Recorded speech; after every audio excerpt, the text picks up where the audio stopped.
Hello students, welcome to Alpha Academy. Myself Narendra Singh. हम पढ़ेंगे mathematics के बारे में। सबसे पहले हम आज का हमारा फर्स्ट टॉपिक है स्क्वायर एंड स्क्वायर रूट। ठीक है, तो square and square root is a very important topic for all exams. अगर आप कोई सा भी एग्ज़ाम दे रहे हो, चाहे से आप 6th का दो 7th का दो, 8th का दो, 9th का, 10th का, या फिर कोई भी अगर आप कंपटीशन एग्ज़ाम देते हो तो आपका टॉपिक जो है square and square root, very important topic है। Square and square root,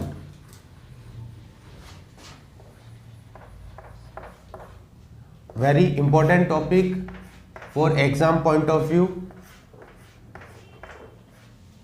okay, मैं आपको इसके अंदर ट्रिक बताऊंगा कि आप बड़े से बड़े नंबर का स्क्वायर कैसे फाइंड कर सकते हो और बड़े से बड़े नंबर का स्क्वायर रूट आप कैसे फाइंड कर सकते हो। ठीक है, तो सबसे पहले आपको क्या करना है, आपको 1 से लेके 20 या 25 तक के स्क्वायर क्या होने चाहिए, लर्न होने चाहिए। तो मैं आपको एक बार रिपीट कर देता हूँ, 1 से लेके 25 तक के स्क्वायर क्या क्या होते हैं। 1 का स्क्वायर होता है 1, 2 का स्क्वायर होता है आपके पास 4, 3 का स्क्वायर होता है 9, 4 का स्क्वायर होता है 16 और 20 का स्क्वायर होता है आपके पास 400। यानी कि आपको 20 तक स्क्वायर लर्न होने चाहिए। अब कोई अगर स्टूडेंट आलसी है, बोले सर नहीं होते हमसे 20 तक याद, आप तो हमको शुरू से ही बता दें, हमको याद करने की ज़रूरत ही नहीं पड़े। तो उसकी भी ट्रिक है हमारे पास, बट उसमें आपको थोड़ी सी कैलकुलेशन करनी पड़ेगी, मल्टीप्लाई डिवाइड वगैरह आपको ज़्यादा करना पड़ेगा। ठीक है, तो अब हम आते हैं हमारी ट्रिक के ऊपर। ठीक है, कि स्क्वायर कैसे फाइंड किया जाता है। तो सबसे पहले हम हमारी ट्रिक देखते हैं। उसके लिए चलते हैं हम कि आपको क्या क्या चीज़ याद रखनी है ट्रिक के लिए। नेक्स्ट हमारी ट्रिक है find the square. Square find करने की ट्रिक है हमारी। अगर आपको किसी भी नंबर का स्क्वायर फाइंड करना है तो उसके लिए आपको कुछ चीज़ें याद रखनी पड़ेगी। जैसे कि आपको बोला जाता है अगर कोई नंबर, उसकी अगर लास्ट डिजिट मतलब वंस डिजिट अगर किसी नंबर की क्या है, 1 है, क्या है, 1 है और 9 है, 1 और 9 है अगर किसी नंबर की last digit, if any number unit digit भी बोल सकते हो आप, क्या है, 1 और 9 है, तो अगर आप उसका स्क्वायर फाइंड करते हो, क्या फाइंड करते हो, स्क्वायर फाइंड करते हो, तो उसके स्क्वायर की लास्ट डिजिट क्या होगी,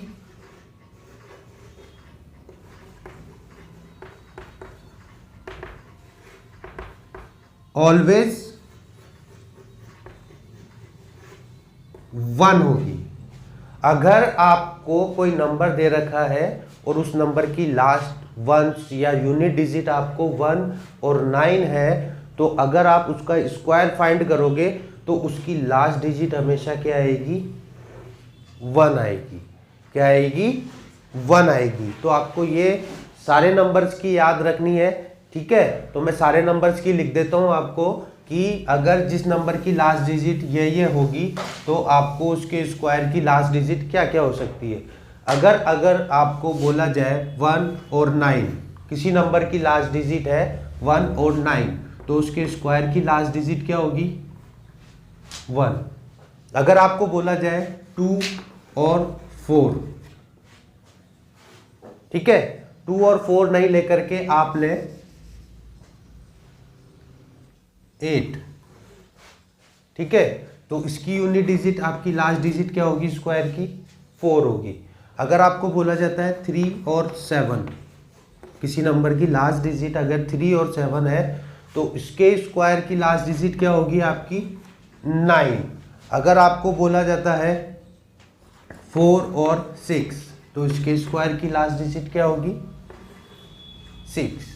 ये चीज़ इंपॉर्टेंट है। अब इसके बाद अगर बाकी आपके जो नंबर आते हैं 3 हो गया, ठीक है, 7 हो गया, 9 हो, वो सॉरी, और बाकी के जो भी नंबर आते हैं जिनकी लास्ट डिजिट इनके अलावा होगी वो आपके परफेक्ट स्क्वायर नहीं होंगे। ठीक है, अगर जिन नंबर्स की लास्ट डिजिट आपके ये आ रही है तो वो क्या हो सकते हैं, परफेक्ट स्क्वायर हो सकते हैं। जरूरी नहीं है परफेक्ट स्क्वायर होंगे ही, उसके लिए आपको स्क्वायर रूट निकालना पड़ेगा, बट आपको ये सोचते हुए चलना है, दिमाग में ये रखना है कि भैया लास्ट डिजिट ये है, और अगर 5 हो तो लास्ट डिजिट क्या होगी, 5। तो आपको ये सोचते हुए चलना है कि भैया अगर कोई नंबर आ गया आपको 1 4 9 6 5, लास्ट डिजिट अगर आपको इन पांचों में से जो दिख रही है तो आपको दिमाग में ये रखना है कि ये परफेक्ट स्क्वायर हो भी सकते हैं और नहीं भी हो सकते। और अगर आपको लास्ट डिजिट दिख रही है 3 2 3 7 8, अगर आपको ये लास्ट डिजिट दिखती है इसका मतलब आपको दिमाग में ये रखना है these are not a perfect square. ठीक है, ये क्या नहीं है, परफेक्ट स्क्वायर नहीं होंगे। ठीक है, तो ये तो हो गई हमारे लास्ट डिजिट की बात, बहुत इंपॉर्टेंट चीज है, लास्ट डिजिट आपको पता होनी चाहिए। ठीक है, 8th क्लास में आपके टॉपिक भी है जिसमें आपसे पूछा जाता है कि इस स्क्वायर की लास्ट डिजिट क्या होगी, और आपको बोल दिया जाता है, आपको कोई बड़ा सा, अब इससे आपसे क्वेश्चन क्या बनता है, कई बार एग्जाम में क्वेश्चन पूछा जाता है, जैसे आपको दे दिया गया 9 7 8 4 5 6, और बोला जाए कि अगर आप इसका स्क्वायर करते हो तो what is the last digit of the square. अब आपको मल्टीप्लाई करने की जरूरत नहीं है, आप सीधा सा बता सकते हो लास्ट डिजिट क्या है इसकी, 6 है, तो इसके स्क्वायर की लास्ट डिजिट क्या होगी, 6 होगी। ये हो जाएगा आपका आंसर। ठीक है, अब हम इन चीजों को छोड़ते हुए हम आते हैं स्क्वायर के ऊपर। ठीक है, अब स्क्वायर कैसे फाइंड करना होता है वो देखिए इधर। 20 तक तो मैंने आपको बोल दिया कि 20 तक आपको स्क्वायर लर्न करने हैं। अब उसके आगे के कैसे लर्न करेंगे वो देखिए आप। आपको अगर बोला जाए कि 49 का स्क्वायर फाइंड करना है, क्या करना है, 49 का स्क्वायर फाइंड करना है, तो भैया ध्यान से देखना कैसे फाइंड कर रहे हैं। 49 का स्क्वायर ट्रिक है, ट्रिक की जितनी प्रैक्टिस करोगे उतने आपके स्क्वायर उंगलियों पे याद हो जाएंगे, आपको फिर ट्रिक की जरूरत नहीं पड़ेगी। देखें इधर 49 का स्क्वायर निकाल रहे हो आप, तो आपको बेस क्या लेना पड़ेगा इसमें, 50। ठीक है, आपने ले लिया 50। अब नेक्स्ट स्टेप में क्या करोगे, 50 में से आपने माइनस करा जिसका आप स्क्वायर निकाल रहे हो, तो कितना बचा, 1।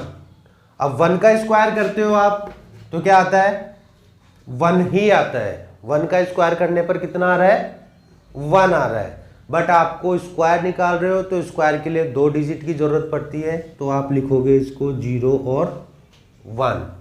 अब आगे क्या आएगा उसके लिए क्या करेंगे हम, आपने 50 में से 49 माइनस करा, आया 1।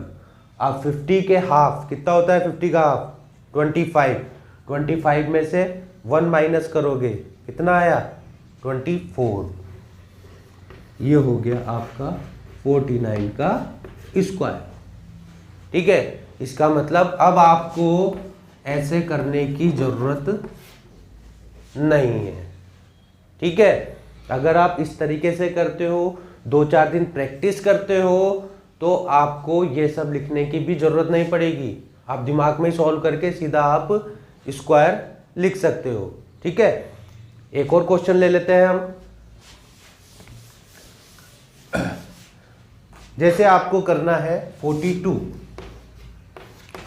का स्क्वायर फाइंड करना है। ठीक है, तो 42 वही आप 50 में से 42 माइनस करोगे तो कितना आया, 8।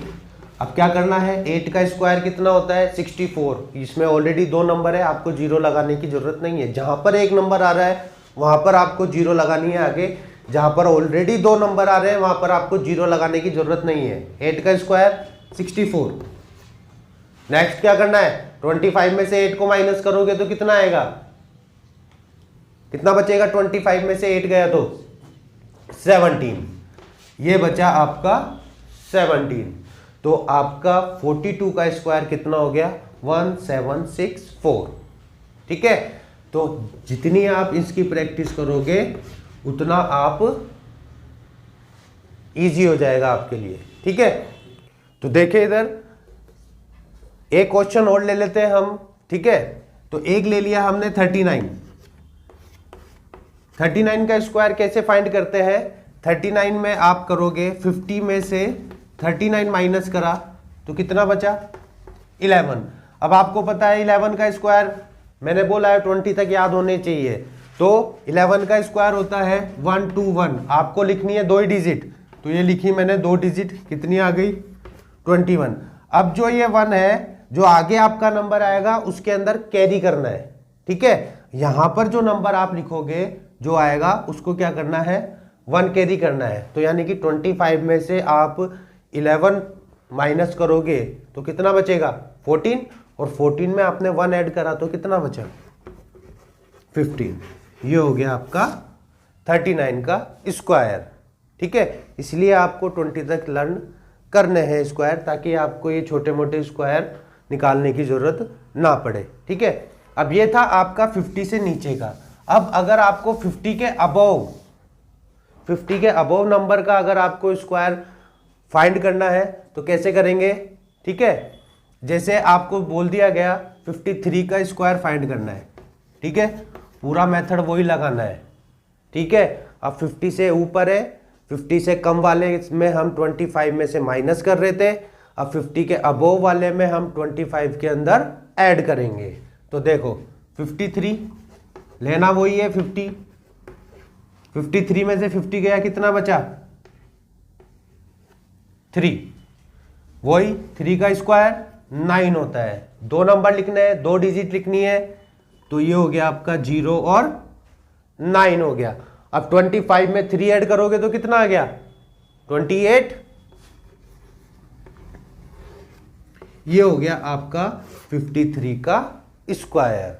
ठीक है, 50 से कम वाले में आप क्या कर रहे थे 25 में से माइनस कर रहे थे, 50 से अबोव वाले में आप क्या करोगे इस नंबर को 25 में ऐड करोगे तो आपका स्क्वायर आ जाएगा। ठीक है, अब एक और स्क्वायर निकाल लेते हैं हम 55 का। ठीक है, चलो 55 का स्क्वायर निकालते हैं हम। 55 में से आपने माइनस करा 50, बचा आपके पास 5, और 5 का स्क्वायर होता है 25, और 25 में आपने 5 ऐड करा तो कितना आया 30 आया। ये हो गया आपका 55 का स्क्वायर। ठीक है, मेरी प्रैक्टिस है इसलिए मैं जल्दी से कर रहा हूं, आप भी प्रैक्टिस करो और जल्दी से करो ताकि आपको स्क्वायर फाइंड करने में दिक्कत ना आए। ठीक है, ये नॉर्मल स्क्वायर थे।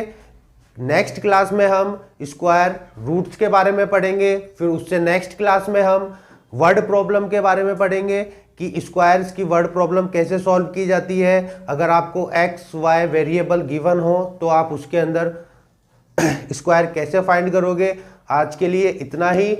आप स्क्वायर की ट्रिक की प्रैक्टिस करते रहे और वीडियो को शेयर करें, लाइक करें, और अगर आपको कोई परेशानी है, कोई दिक्कत है तो आप वीडियो पर कमेंट भी कर सकते हैं। Thank you.